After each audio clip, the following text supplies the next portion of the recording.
দেখো আজকে তাহলে বিকেলের জন্য নাস্তা বানিয়ে নিব মচমচে আলু পেঁয়াজের পকোড়া।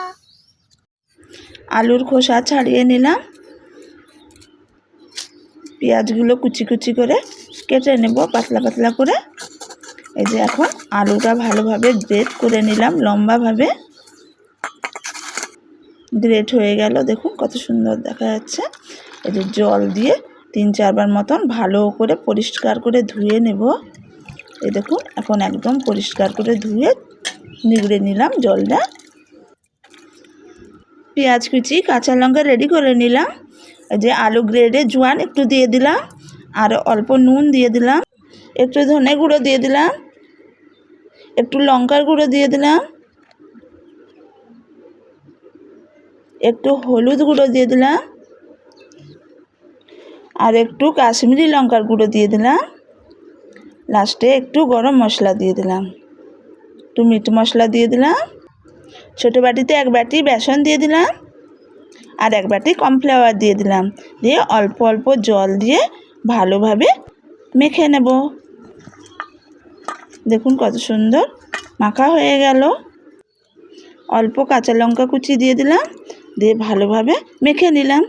দিয়ে পেঁয়াজ কুচির সঙ্গে অল্প বেসন দিয়ে দিলাম, একটু কর্নফ্লাওয়ার দিয়ে দিলাম,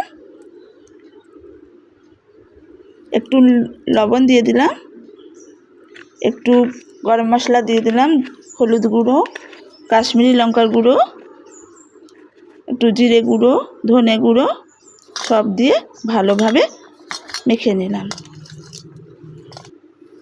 এই দেখুন উনুন ধরিয়ে নিলাম, কড়া বসিয়ে দিলাম, সাদা রিফাইন তেল একটু দিয়ে দিলাম। পেঁয়াজ মাখানো মশলা দিয়ে গ্রেট করা যে আলু দেওয়া আছে মশলা দেওয়া, ওটা মিশিয়ে ওই যে একটা একটা ছেড়ে দেব। এরকমভাবে সবগুলো ছেড়ে নেব। এই দেখুন ছাড়া হয়ে গেল। এখন লাল লাল হয়ে এসেছে, উল্টে নেব।